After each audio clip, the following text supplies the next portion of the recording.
The Eagles had a down season in 2020, and that's kind of putting it nicely. But the one piece of silver lining was the emergence of rookie quarterback Jalen Hurts. Let's break down his 2021 fantasy outlook with SI senior fantasy analyst Michael Fabiano. Fabs, I know you're a big Hurts fan. He's a dual threat quarterback from weeks 13 through 17. He was a top 10 quarterback in fantasy football. So what exactly did we see from him in 2020 that really has us hyped up for this 2021 season? Well, he started 4 games as a rookie, replacing Carson Wentz, but he only finished 3. Remember that Week 17 game, the whole Nate Sudfeld thing, where they brought him into the game late? So I'm only going to go on Hurts's 3 full games as a starter. He averaged, Bill, almost 80 rushing yards per game. I mean, that's bananas.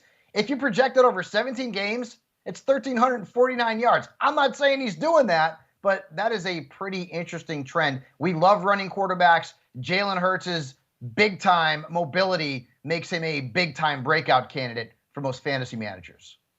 You've been diving deep into some stats. What is all your research telling you about the Eagles' second-year passer? We love him as a runner. We have major question marks about him, though, as a passer. In fact, in weeks 14 to 16, so those are the 3 games he started and finished, 28 different quarterbacks played all of those games and threw the ball at least 50 times.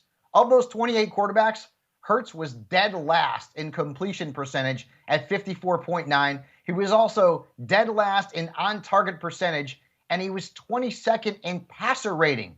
Now, Hurts did throw the football a whole bunch in those games, partially because the Eagles were bad, as you mentioned, and he was trying to erase deficits.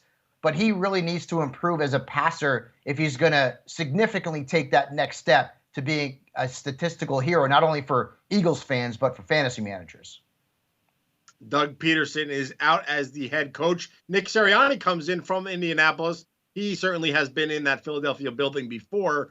What do we expect to see from his kind of offense?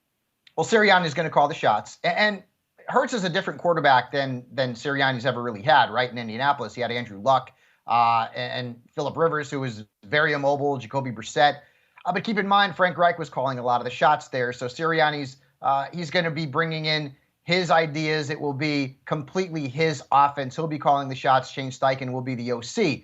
One thing to keep in mind about Hurts and the trend of quarterbacks who have struggled to be accurate passers. This one here was pretty interesting. Since 2001, 3 quarterbacks, Bill, 3, have scored 288 or more fantasy points in a single season with a completion percentage of under 60.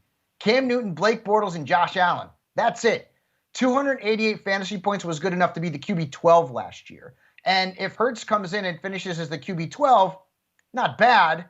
Kind of a bit disappointing considering what we all think would be his ceiling. So Sirianni is really going to have to work on Hurts' effectiveness as a passer, because if he doesn't, well, there could be a bit of a fantasy ceiling on his numbers.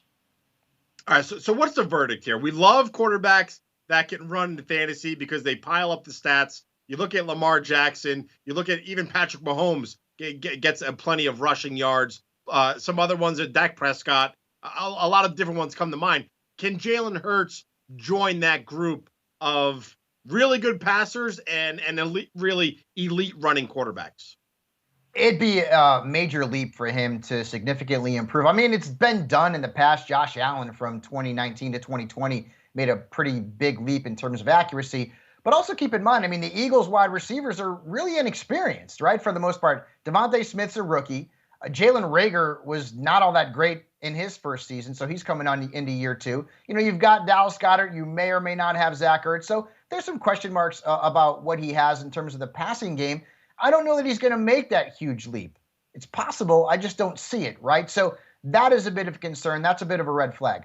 The biggest red flag, though, might be Deshaun Watson. What if the Houston Texans and Philadelphia Eagles come to an agreement on a trade and Watson goes to the city of brotherly love, right? We've seen Adam Schefter come out and say that the Eagles are probably lined up, Benny, than any other team in the National Football League to make this trade because they have 2 first-round picks next season, which could turn into a third, depending on what happens with Carson Wentz in Indianapolis. So what happens if Watson goes to Philadelphia? Well, Hurts' value would be all said and done. That would be the end. So for right now, I have Hurts ranked among my top 10 quarterbacks. I love the mobility. I think he has to improve as a passer. That's pretty obvious. But there are some red flags with this quarterback going into 2021. I would draft him at some point in the middle to late rounds, somewhere in that same tier as, say, a Tom Brady or a Joe Burrow. It is officially time to start preparing for your fantasy football draft. And here at Sports Illustrated, we have everything you need to help you get ready and dominate. It's time to start winning. Go to si.com/fantasy for more great fantasy football analysis.